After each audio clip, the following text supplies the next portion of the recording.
All right. Hello, everyone. It is Thursday, January 7th. It's 3:34 p.m. This is a meeting of the UPSFF Working Group. My name is Ryan Arori from OSSI, and we're just going to start with roll call. Michael Bayek from DC Public Charter School Board. I am here. Great. Vanessa Carlo Miranda from E.L. Haynes. Here. Great. Ken Cherry from Friendship. I don't see him on the list. Chelsea Coffin from DC Policy Center. Here. Great. Jen Comey from the Deputy Mayor. Here. Justin Ellis from KIPP DC Public Charter School. Here. Jeanette Fernandez from the Office of Budget and Performance Management. She told me she couldn't make it. Great. Let's see. Is there anyone from DCPS who could? I see Sharon Gaskins from DCPS.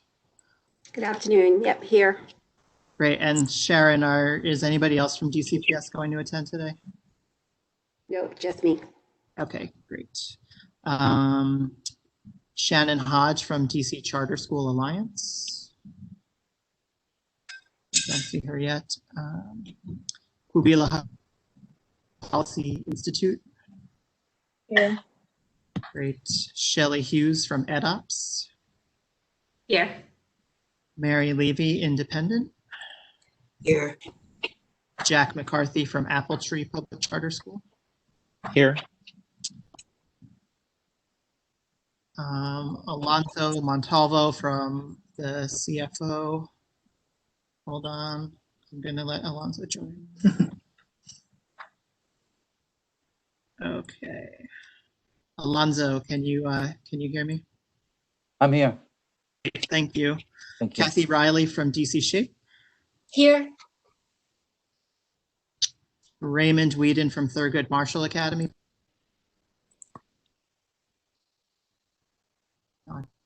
Jonathan Weinstein from Capital City Public Charter School. Here. Great. And Ken. I'm here. Sorry for being late. Nope, you're totally good. Okay. Kevin, do you want me to just kick it off to you? Yeah, I think, Ryan, I would just defer to you for any kind of housekeeping things that you wanted to know before we jump in. Sure. So as always, we'd like you to keep your video on during the entirety of the meeting if you can. Mute yourself when you are not speaking. We will have a public comment period at the end. I don't see any members of the public on right now. Yeah, I think that's it. Okay, great. And hi, everybody. It's good to see everyone. My name is Kevin Wenzel. I'm the Director of Budget and Performance Management for the Office of the Deputy Mayor for Education. I really appreciate you all gathering with us today on short notice for this additional meeting of the 2020 UPSFF Working Group. First, I think I would just be remiss today to not acknowledge the broader context in which we're gathered following the events yesterday right here in our city of Washington, D.C. So I think I'll just leave it at, I hope that you and your families are all safe and leave it there. Second, on a small housekeeping personal note, as I shared with this group, I'm the POC for family medical issues. So I just want to apologize in advance if for in the unlikely scenario that I have to step away for a phone call. Just wanted you to be prepared if that does happen. And then before we begin our discussion on the agenda item for today on the foundation level recommendation, I again just want to thank all of you for your continued insight, service to the working group, and serving as a facilitator with Ryan and Lindsay. It's simply our goal today to make sure that the working group's recommendations are complete and factual, and that we decided together that another meeting was warranted to best understand the thinking of the group on this particular recommendation. I'll note, in addition to that personal note I mentioned before, due to these unfortunate circumstances that caused me to step away for a little bit, I did have the kind of unique opportunity to come back fresh to the recommendations and read them a little bit fresh. And the foundation level one was the only one that still seemed like it needed some additional discussion to get to a final state. And I think we all spent a lot of time in this working group talking about the other areas of focus from the 2018 working group that they had requested more information on, things like at-risk and L. So it just makes sense that this one needed a little bit more work, and I think that's understandable. And I do want to just say to the email that I sent in December, the thing I was trying to capture is that the foundation level is a deceptively simple thing. There is just lots of factors that go into the varying amounts of funding that an LEA might receive from year to year. I know we've gotten a lot of really good analysis over the last, many years, but also over email on that exact kind of analysis that we're looking at. It's not just the foundation level, it's things like enrollment projections, it's things like changes to the weights. And on the non-local side, we're in a context right now too, where lots of LEAs, not all, but lots of LEAs are getting, federal support that we couldn't have even imagined a year ago. So I think that the point I'm trying to make here is that this work is really complex and nuanced, and I really appreciate everyone's expertise on here and the continued work that I know will continue after this working group on analysis for better understanding the funding situations in our city. And I think I'll just close my kind of intro comments before we take a look at that item to just talk about timing. We had to do a similar kind of overtime meeting for the 2018 working group where we were sort of hashing out language, figuring that out.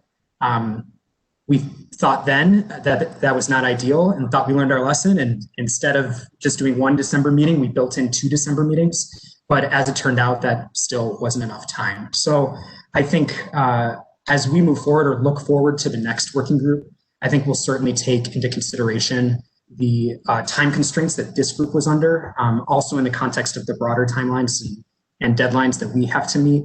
And we'll think about that so that we don't have to, or hope not to go into a kind of overtime meeting like this again. So before we move to the content part of the meeting, I do just want to open the floor if there are comments either on timing or anything else that working group members would like to share on my kind of intro remarks before we get to the content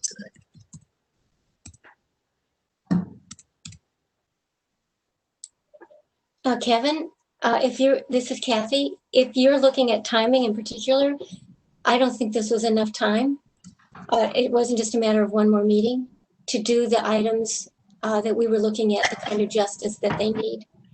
And I also would vote for, with a single vote and the way that we filled out surveys, we jumped quickly to conclusions. And I felt that it needed more interdiscussion in the group before we jump to those conclusions. Because I end up at the end of this not feeling like it's as representative as I have felt sometimes in the past. So I would recommend that you start the meetings earlier in the year and that we don't completely depend on, I think the consultant study gave guidance, but I think it limited us in the end.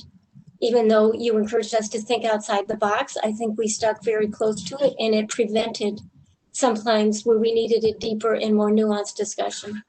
So if those are able to be taken into consideration for 2 years from now, I think it would matter. Got it. Thanks, Kathy.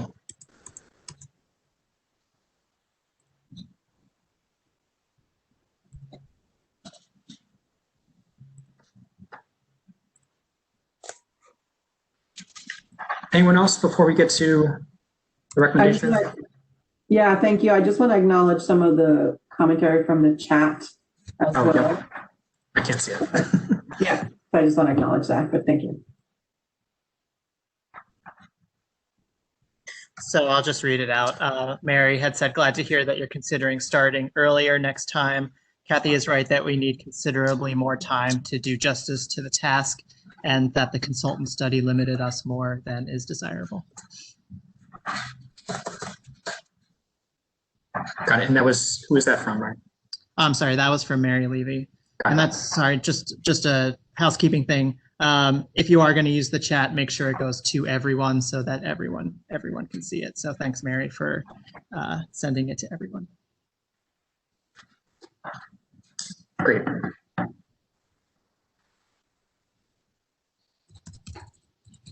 Okay. Well, thank you again, everyone. I think we certainly, are always looking to improve, and that is something we'll take into consideration for future iterations. And I appreciate your help with that, recommendations there. So moving to the item at hand, we're going to focus today solely on recommendation 1, the proposed language of which I circulated prior to today for discussion. Aside from language cleanup ensuring accuracy, the other recommendations were completed in previous working group meetings. And so those final recommendations will be circulated to this group, along with the group's final recommendation 1 after today, hopefully as soon as tomorrow. So we're nearly at the finish line here. In addition to the language circulated earlier for recommendation 1, which you'll see in bold here, I've also put together to the best of my ability the justification language underneath of where I think we're landing with the justification here.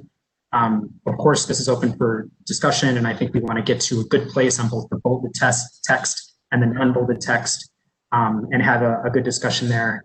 Thank you, Lindsay, for already projecting. And I think I'll just pause right here because I know that there's a lot of text on the screen right now for everyone to take a look before we jump into a discussion.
Okay, and assuming everyone's had a chance to read through that, I think the goal of today is to get to a complete recommendation here to make sure that the justification matches what the group thinks and that we are citing back to the factual parts of the study, all of which I think this current status currently does. But I also want to open up for discussion on proposed amendments or other kinds of changes that folks would want to see. And we can have a discussion about each of those items as they come up.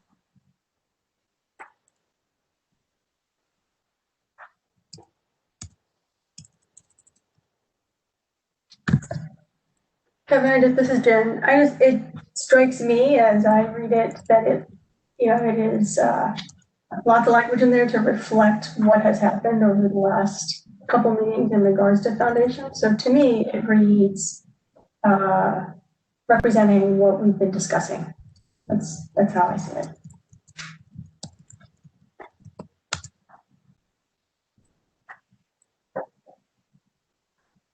Thanks, Jen. Yeah, I just have one clarifying question just for that last sentence. So I was just wondering if the folks who do oppose this recommended increase, if it wasn't necessarily that they oppose the recommended increase, but just the prioritization of making this our first recommendation.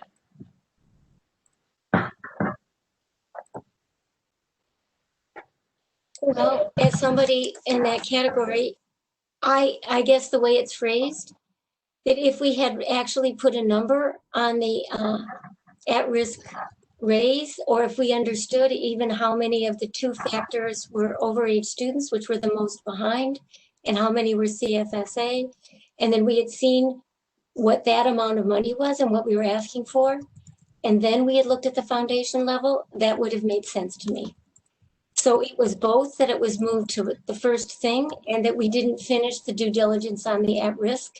We gave a definite recommendation on EL, excuse me, and on this, and we didn't do that. So then that throws, to me, this foundation level into question, into what it should be, because we don't know how much we raised that weight, and we don't know what it's going to do. And what we do know is that raising this to 4.1% will not make a big impact on the at-risk or on those students. So that's why I felt like I can't, it's a combination of all those things.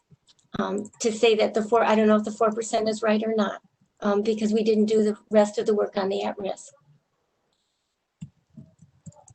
Yeah, I think I share those same sentiments, just in terms of like, you know, the at-risk, you know, our recommendation of 2+ characteristics, like us saying like we should prioritize that group, but then subsequently not having a concrete recommendation in the way that we do EL, or how maybe some people want for the UPSFF foundation levels to be not right, considering this equity and really make sure the students that are literally the furthest behind that they need.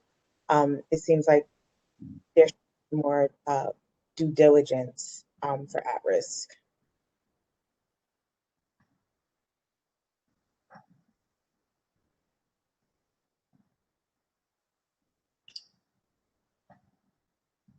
I hear those concerns loud and clear, and I know we're supposed to be limiting the scope of this conversation to just recommendation 1, but I actually think that there was a lot of discussion around at-risk. We spent quite a bit of time as a working group talking about at-risk, and I do think that it is not great that we don't have a number next to it. I think that is something that I wish we had also a very clear recommendation for the at-risk. And I want to throw out there the possibility that we do have an adequacy study that did make a recommendation for at-risk. We know that adequacy study there's been some time that has passed, but in the same way that we can go back to that adequacy study in lieu of not having any number and suggest that we tie it to the at-risk increase to the adequacy study. That would at least anchor this recommendation in a very specific number so that it doesn't leave out, I don't want to leave out at-risk students. I don't want to leave out schools that have large populations of at-risk students. And I certainly don't want to leave out at-risk students that have 2 or more categories, right? So it does stand out to me that it's the only recommendation without a number. And I'm just wondering to the folks that have spent a lot more time than I have working on at-risk, if that makes any sense to say, let's tie it also the same way we're tying the other ones to the adequacy study. Let's be consistent and let's tie the at-risk to the adequacy study. Just wondering. That makes sense to me. I think that the reason that we have a number for EL is because it's the adequacy study number, right? It's not that new work was done in that area to determine what needed to be there. That was the most convenient number. Of course, time has passed, and what was sufficient in 2013 is probably not sufficient now, but it's a starting point, and I think our recommendations can at least acknowledge the starting point. It's also a starting point that we've been advocating for across the city for all at-risk students, and we've not gotten, half of the way there to where we need to be. But I think this group can make at least a strong case that even if we can't get there for all students designated as at-risk, we can certainly advocate for getting there for the students, the most at-risk students in the at-risk group. Yeah, I do think the challenge here is that there wasn't, so the adequacy study did not consider the addition of a kind of weight, like a 2+ weight. So there is no associated recommendation anywhere for that. I think that this is part of what Kathy is saying, right? And Kathy, I don't want to put words in your mouth, but my understanding of what you're saying is that because we didn't focus on trying to figure out what that amount might be, that there just simply isn't something to point to right now. Is that fair? That's partly fair. I guess I would also, I read the whole study again today. I couldn't find how many overage high school students and CFSA students who were the most behind are in that category that we picked of the 2+, which would have also been helpful. And I think what The other thing is, right now, if we just use the adequacy study, we would be overfunded. They, at least according to what Afton said. So it would have to be qualified a lot for ours. But, to I think the effort to ground it in something, I would applaud that it's grounded in something. That what we have now says to the deputy mayor, and maybe to you, Kevin, you have to finish the work and say, what would the recommendation be? And to flesh it out. How many of those students that are the furthest behind did we actually target when we said 2+? I don't think we know. Yeah, I think that at least on one of those counts, we did share that it would be about 50% of overage students are only overage, as just a side note. So I think what that means is those overage students would not benefit from 2+.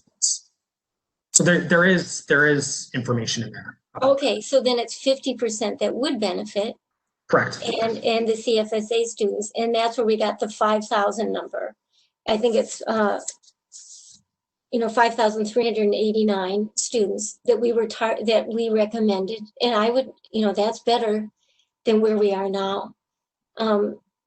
So it falls to your office, it would seem to me, to put a number on that, because we're making the recommendation to your office and we didn't finish it. How do you feel about that?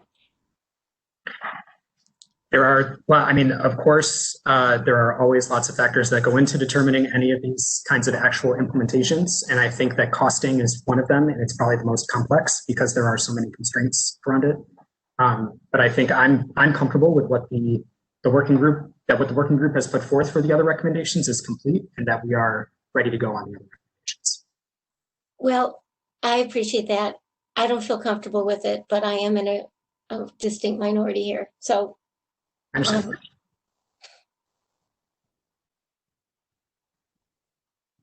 don't know that Kathy's a minority, and I think a lot of us would also, I speak for myself, but would like a number put on the at-risk. I thought the argument was that the at-risk in the adequacy study wasn't the exact definition of at-risk, so it was actually like lesser. So it might not be actually fully even adequate because there's now, more categories of at-risk.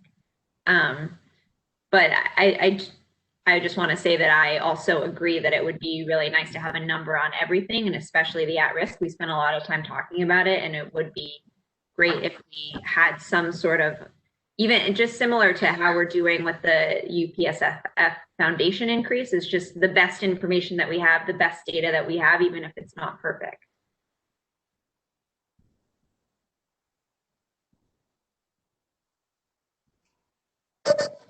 I would also be in favor of that. Okay, so I think what we do have, let's talk about what we do have. We have an adequacy study that does not match up with the implemented at-risk definition, right, which we know. And they have a recommended weight for that at-risk definition, which was narrower, of 0.37. So we have that. That's from 2013. We have this set of options, which the working group has recommended the 2+ group. But we don't necessarily know, and I think that this is somewhere where we maybe could have spent more time.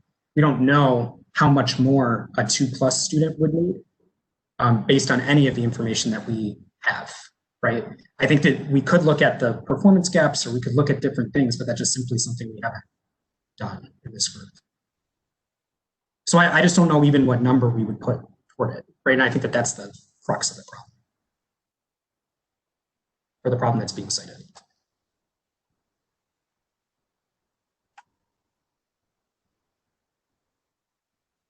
I guess my question would be, do we have an opportunity to figure that out based upon the timeline that the DME has for this report? Look, my position is we have 30 minutes and I'm happy to spend 30 minutes on this. I don't think this is something that we need to feel that we don't have the time to do. At least it's worth the discussion.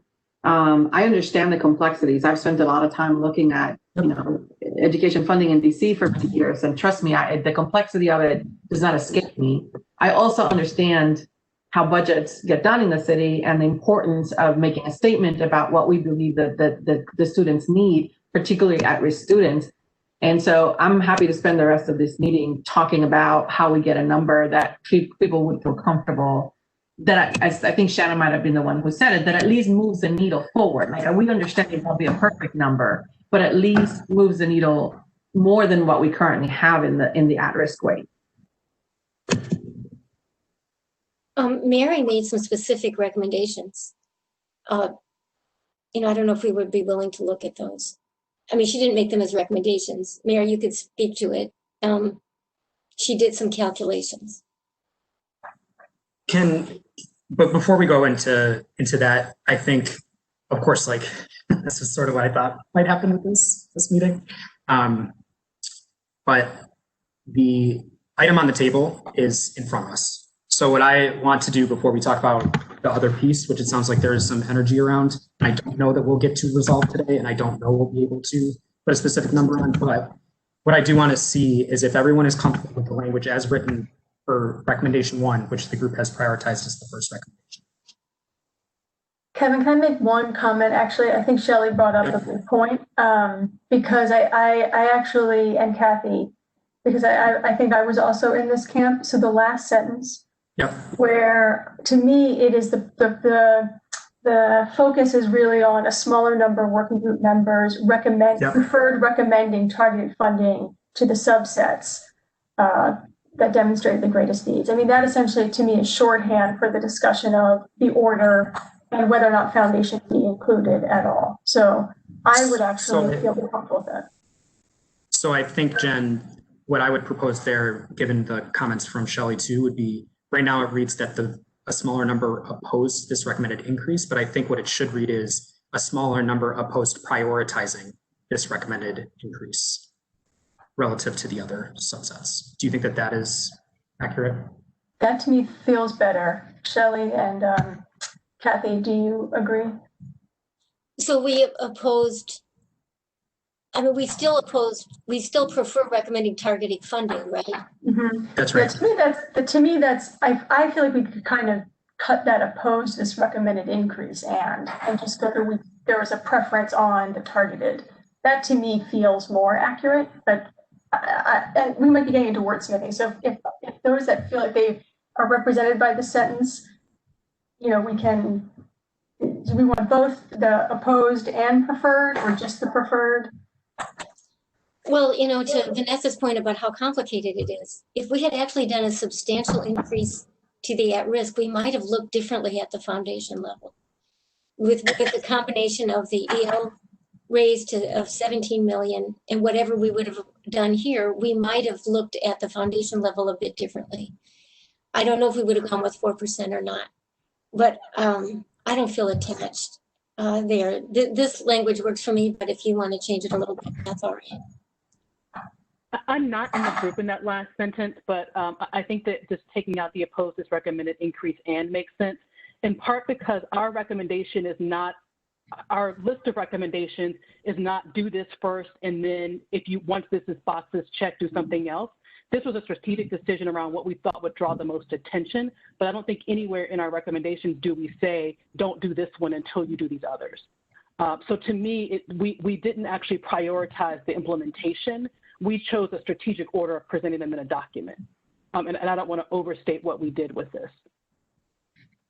Well, I did oppose that strategic order. I think it would have been far more strategic to target the students that needed it most in terms of what we would have a chance to get. But I mean, it is wordsmithing, and I'm not sure that the last sentence needs to be in there at all. Oh yes, it does. I believe it does too. But it a smaller number compared to what? Because the prior sentence that talks about a majority of the working group is not talking about the overall recommendation, just the source of data. It's not clear what that smaller number is referring to. And I think if what everybody just said is that we're talking about the order of recommendations, not that this is a recommendation at all, I think, Kathy, you just said, why are we even saying this? We're not intending to say that a smaller group doesn't want to recommend this at all. And that's what this is suggesting, the way it's written. Well, I think Jen's amendment gets to that somewhat, but I would strongly ask, to be represented in this way. I disagree with what you said. But is it accurate to say that a subset of the working group or a minority of the working group preferred recommending first targeted funding increases? No, actually, I'm sorry. I think for me, and I don't know how to say it, if we had recommend a higher at-risk weight, for all we know, we don't even know if 4% is enough. But we would have perhaps adjusted what we did in the recommended foundation. I thought that's what we were going to get to in the last two meetings when we set an actual number on the at-risk. So I think a smaller number of working group members oppose this recommended, or if what Jen wants to say, preferred recommending targeted increases to specific subsets of students that demonstrated the greatest need. I think that's fair. If you want to take out oppose this recommended increase, because of course I am wanting to increase the funds that go to schools. I just would have done it differently. But aren't we in subsequent recommendations recommending targeted funding increases to specific subsets of students? Not really. We didn't put any number on the at-risk, and that's why we're talking about it a lot more. So I didn't feel that we actually came to that. We're recommending increases, but not by a specific amount, which maybe we can address now. But it's not that we're not recommending increases that are targeted as well. I'm sorry, but with all due respect, this sentence doesn't represent you, which I can appreciate. I'm just saying I don't think it represents what the subsequent recommendations are. In terms of just more accurately stating it should be a priority. But if we are making recommendations subsequent to recommendation 1, which I support, that are targeted to increasing funding for specific subsets of students, let's add numbers to that. But it's not like we're not recommending such increases at all. We are, they're just not first on the list. Isn't that accurate? Then you could put preferred prioritizing the recommendation for targeted funding increases to specific subsets of students. You could put that and recommend that they preferred recommending prioritized. I think that's what Jen said. However you want to put it. Yeah, I think that's fair. I think that seems reflects the situation. Preferred priority. Yes, you got it right, Kevin. I think so. So Jonathan's point is that we are making recommendations. It's not like they were struck. It's just that I believe there's a small number of us that wanted to prioritize that over the foundation, which I do think. So it should say opposed prioritizing this recommended. Is that right? No, working group members opposed. Working group members, I mean, in a way, what we did is we supported preferred prioritizing. Recommended targeted funding. Opposed language, I guess. Right. Yeah, I'm gonna type it. So instead of to say preferred prioritizing recommended targeted funding. Okay, I think I understand. I think that makes sense to me. Hi, from a DCPS perspective, and acknowledging that I am writing on the experience of my team members here. From a DCPS perspective, we're happy with this language. I think it weaves all the elements in well, so it's chiming in. Thanks, So Sharon. Sharon, are you happy with the proposed language, you mean, or with what language? Oh, the language that I think we're settling on through this discussion. Yep. And to be clear, I'll just reiterate that, which is I'm going to strike opposed this recommended increase. And I'm going to input preferred prioritizing recommending targeted funding. Right? Yeah. Okay. Got it. Okay. So any last comments on that before we shift briefly over to at risk at the request of the group? Okay, so I think the foundation level recommendation is complete. I do want to, at the request of this group, talk a little bit about the at-risk. And unfortunately, the deck we have was completed before this meeting, so we don't have the current at-risk recommendation up. But I think one place that I want to get to is right now we do not have a current dollar amount or weight amount tied to the recommendation for 2+. It sounds like some folks want that remedied. My request would be that we determine what the right methodology would be for determining what that dollar amount would be, and that there's justification in the study somewhere for it. So I don't know if folks have ideas, or we have about 20 minutes left to talk through. Well, part of the justification has to be the significant lag. I mean, I think if it's 50% of the overage students, we should also determine what percentages of the CFSA students, which were also more farther behind. So part of the justification for this is the achievement gap. I think Mary's figures actually went to the whole at risk and not to the 2-factor. I think that's right. So if we were looking at 5,389 students and we were recommending a specific weight increase to them, if we went, so the adequacy study wasn't looking at this at all. If we went with the logic that we haven't addressed these needs in what we've done with the $2,000 that we're doing, would there be any way we would, and the 10% did not seem like it would make enough of a difference at all that the study did. Are those, like Mary, Kubila, Chelsea, have you looked at this in some way that you could imagine something for these 5,000 students that's grounded in something? Jen? And I think, Kathy, actually, you just bring up a good kind of level setting point, which is that the current allocation is about $25.50 for at-risk student. So understanding that as the place might be a good starting point. Isn't it 2,387? I think it's 2552 this fiscal year. Okay, and it's a weight of 0.224. 0.2256. Oh, okay, I must have gotten that wrong. I think that's last year's that you're looking at. Okay, 0.2256 and 2552. That's right.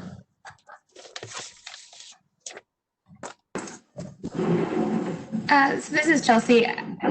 We haven't done any specific to this. Kathy, you're someone who's familiar with the adequacy study. I know we've talked about this before. What were the categories initially involved in the 0.37?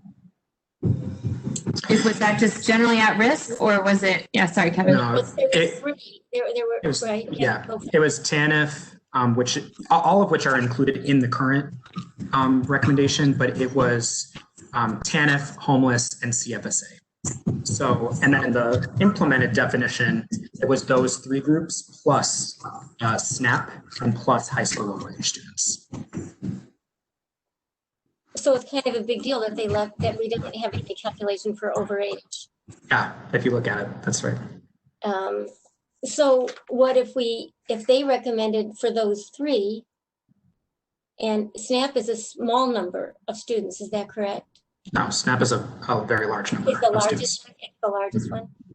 Yeah, and part of the practical effects of this, I think what we talked about in this group and the prior group too, is the implemented definition means that many, many more students get the at-risk weight. It's just, and so the balance is that it's lower on a per pupil level.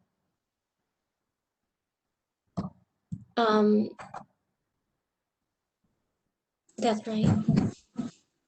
I mean, it does seem to me that the adequacy study would be a good starting point for this. If the adequacy study was supposed to go to a more targeted, focused group of students who have, I don't know, and serve the needs adequately, it seems like a good starting point for this discussion, to include.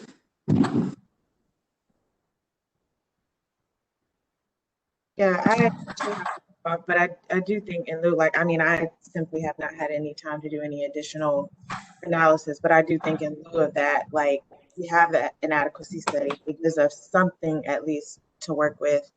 And if there's enough support for it, if we can find enough sense to make to use it, I think we should try. And I know I'm saying that as I have to leave, but I'm sorry. Well, I think if we refer to the adequacy study and we refer to the great need that exists there, and we, I mean, I think, with Mary's work, it was even to include, it was like 25% was like 3 million something, and 50% were like 7 million. It's nothing like what we're talking about with ELL, but we're only talking even about 5,000 students. So I figure. It just seems like it's so sad that we couldn't make a big difference for those 5,000 students out of the 50,000 students that we have. I mean, this isn't my specialty to like come up with the number, but I wonder, given the high need and the amount of students and the adequacy study, which isn't a lot of help because it doesn't include the largest numbers of students, it would have to be grounded in the need. And it would have to be a suggested beginning with an evaluation in 2 years of what difference it made. What we know is what we did with the 2.552 is not enough, that we've actually seen the achievement gap grow. So in my experience of being at these schools is it's not enough to give you a smaller class size or something targeted that would make a difference. So if we can ground it in the need, and we could make an initial, like, what do you call it, like a pilot recommendation using one of Mary's figures, whether people feel comfortable with 25 or 50%, if that's the way it was phrased for Mary, then that could be suggested without being the exact recommendation. So you would have a chance to work with it, but it would be, these are some of the figures that give us some idea of what it would cost if we did it for this group of 5,389 students, potentially. And I feel strategically, because after COVID and after being out for a year, these students are exactly the ones that are going to be in way more trouble. And it would, for us to also refer to that in the narrative about the at-risk would matter.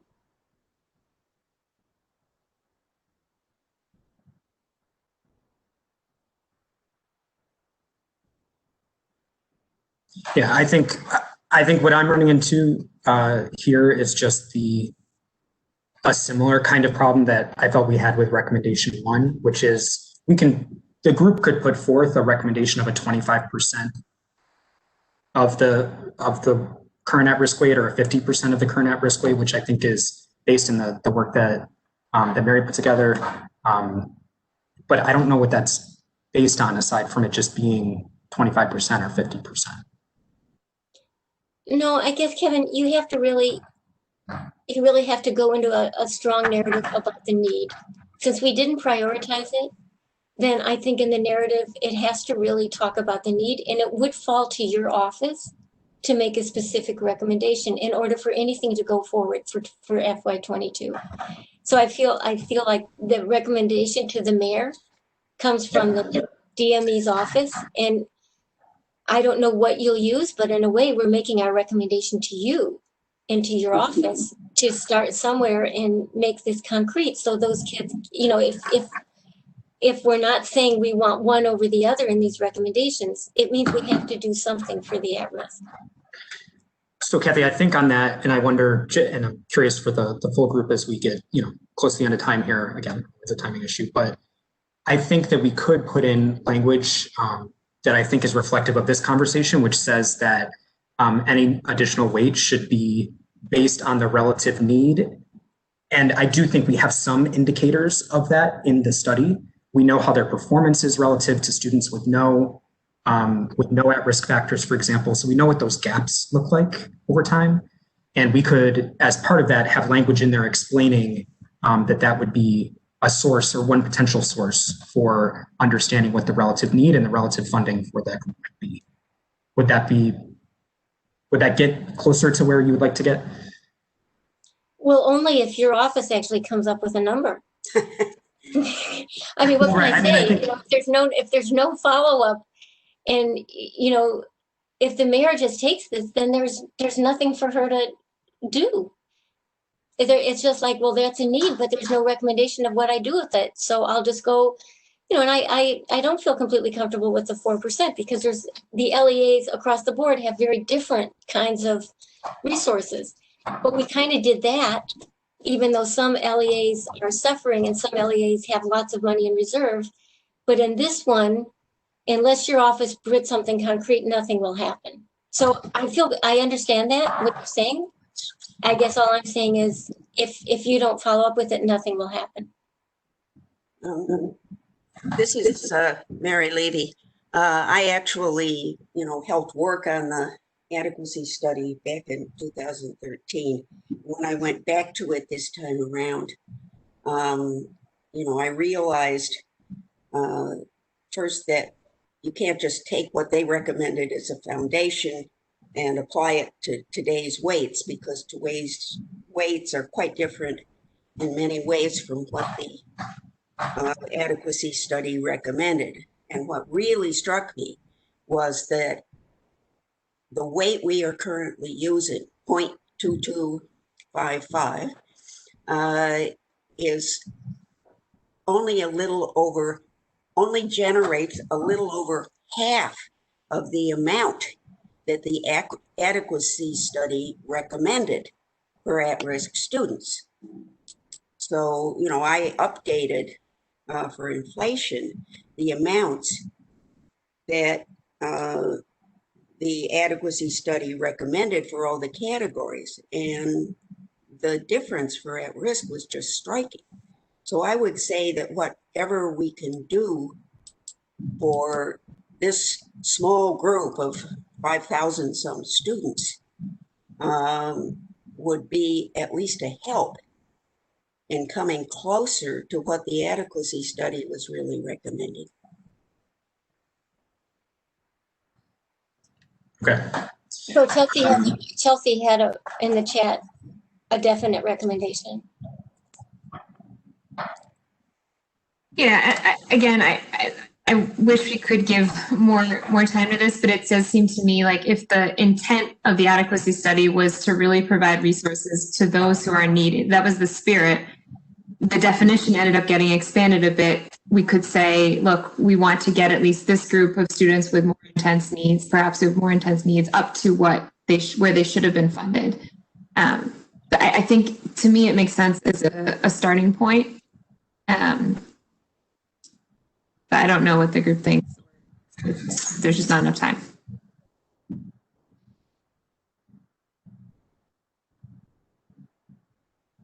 Yeah, I mean, I will say just personally, and again, like it's hard because I'm facilitating, but I don't think that is I don't want us to anchor in the adequacy study when that's not the definition as contemplated in the UPSFF study from 2020 is not the same. It's just not the same. It just doesn't follow for me. I think that that's a starting point, but I don't think I don't think logically that follows. Yeah, And you feel back at the same issue here with the foundation. Mm-hmm. Yeah, I was just going to Kevin, that same caution, of course, the importance of supporting this subgroup of students, but wanting to make sure whatever investments we make are, informed and thoroughly informed. And so that's my caution with proposing weights in this manner at this time. And Shannon, sorry, I cut you off a little bit. Oh, no, I was just piggybacking. Sorry, Shannon or Sharon? I said So Shannon. sorry. Shannon had jumped in too. That's okay. No worries. Okay, I'm going to stop talking now. I agree with all of the above, and so I think we have to try to figure out what is the takeaway we want people to have. because realistically, we didn't come into this with the question of what should the weight be. We came into the question of like, what group should we prioritize? Which ones? And so realizing in December that, oh, actually, we should have been considering a different question or an additional question that's what happened. So what do people value more? Having a weight that is well researched and documented and can be backed up with current studies based on the current definition, having something as a starting point, or leaving it without anything at all. So I think those are the three options. I think we just have to decide where the group wants to come out on those three options. Yeah, I feel like this group has done the hard work of trying to figure out the structure and the prioritization. That is something that takes a lot of time and effort, which I think this group has spent a lot of good time thinking through. And while I was personally more in favor of just over age, I think that the 2+ is also trying to get at the same thing. So for me, what the weight actually turns out to be is something that can be decided later. It is also, quite frankly, based on revenue availability and other things. But the hard work that has been done right now to figure out the structure, I feel like is a huge value add that this group has done. So I am agnostic on the weight amount. I agree with what has been stated, that we want to make sure it's grounded in reality and real. I also am a little uncomfortable with Shara was saying of just throwing out something for the heck of it.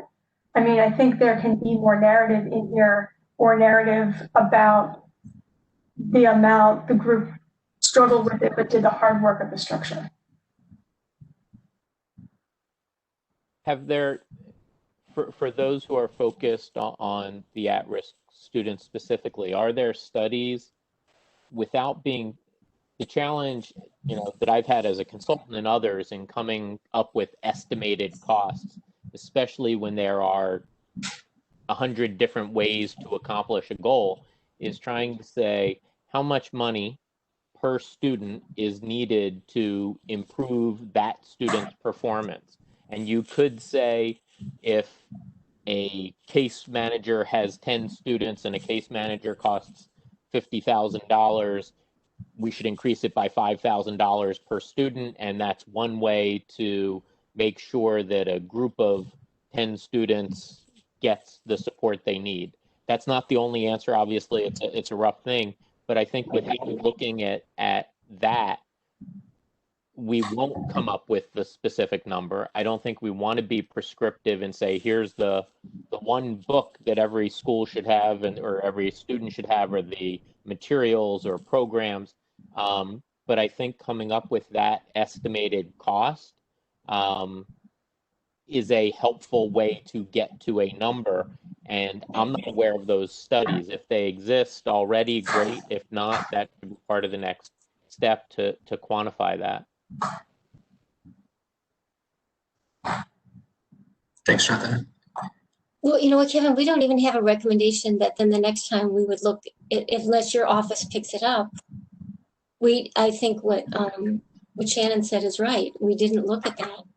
We just accepted the adequacy study on the other two on the foundation, and we had questions about the cost drivers, and we accepted the adequacy, which is now 6 years or 7 years old on the ELL. So we didn't do the work on the amounts. So whether we had that work is yet to be done, it's yet to be done. It was actually yet to be done on all three. Yeah, I think it might be worthwhile in the, similar to how we have the bold and the unbolded text for this recommendation sitting in front of everybody, that we might just have to include language about continued work needing to be done to determine what the weight is. And I acknowledge that was not explicitly part of the UPSFF study. They have, Kathy, I think as you mentioned, the 10% just kind of example, but it wasn't meant as a recommendation of 10%. It was just to show the relative sizes of the populations and the relative cost if those were the ways to go through it. So I think that we can word that in there. And I think it is something that will just need more consideration for implementation. I hear that, and I understand the challenges again with the complexity. I just really want to be on the record that we are leaving the students that are in need the most without a number in this recommendation, and that is going to come across to anybody who reads that.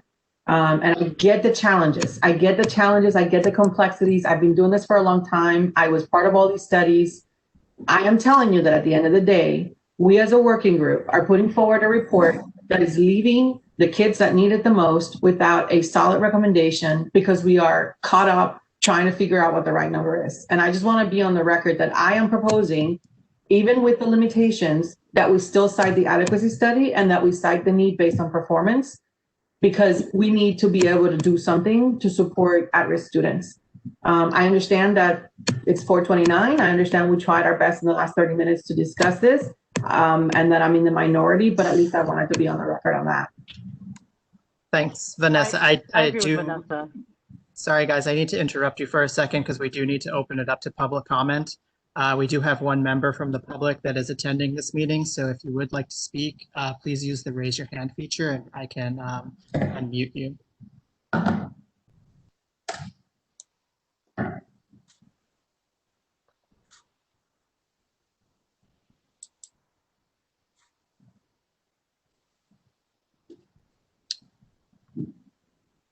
And I'm not seeing that person raising their hand. So do you think they don't know how to raise their hand? That's what happened before, but anyway.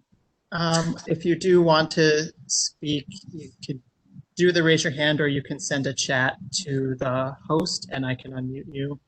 But I think that maybe they just don't want to speak. Okay. Also, yeah, so they did chat and say that they don't have any comments. So okay. Thank you for that. Okay. Well, again, I feel like we always get into really good discussions and then unfortunately don't have enough time. I think we'll take this back, Ryan, Lindsay, and I, and see how we can incorporate the concerns of the group. I cannot guarantee that we will have a specific number in the recommendations, but I do think that the next steps will be we will circulate the final recommendations to everybody so that you all have an idea of all the input, the work that you've done, and the hope is to get this through all the hurdles to get it to council by the end of the month. So that is the next plan. Question. If I hear a question. Kevin, there's a significant amount of chat and it looks like an emerging consensus on this on Vanessa's last point. Would it be possible to quickly poll the members to see whether there's agreement on that?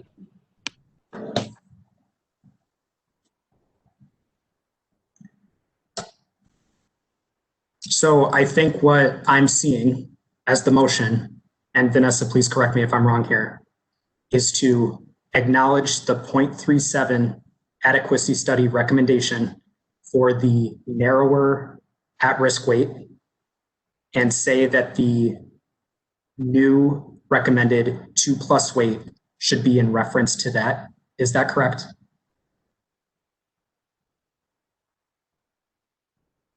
Yeah, I mean, I get that the language is it's going to take a minute for us to get it right. And I don't think we should spend too much time trying to figure out the language now, but I think the spirit is that in spite of its limitations, we still think that there should be a recommendation to increase the at-weight risk to match it to the adequacy study. For the 2+ weight or for the just at-risk generally? I'm open on that. I do think that we just need to do something for at-risk students. And again, I'm just trying to support the effort that other working group members have. Yep. Okay. I think, Jack, I appreciate you bringing up the chat in there too. I think, of course, what we are trying to do as well in the whole report is to accurately capture what the working group is saying. And I think we do have enough in here at least to put in phrasing that mentions that the group wants to reference back to the adequacy study as a source of understanding what a recommendation for at-risk students should be informed by, if that makes sense. And I think that'll just take, as Vanessa just said, I think it just takes some working to get done and just time we don't have right now. But I think that can be included in that narrative part of the recommendations. Thank you. Great. Well, so I mentioned next steps. I'm going to hopefully be able to send you guys these final recommendations tomorrow so that you all see them.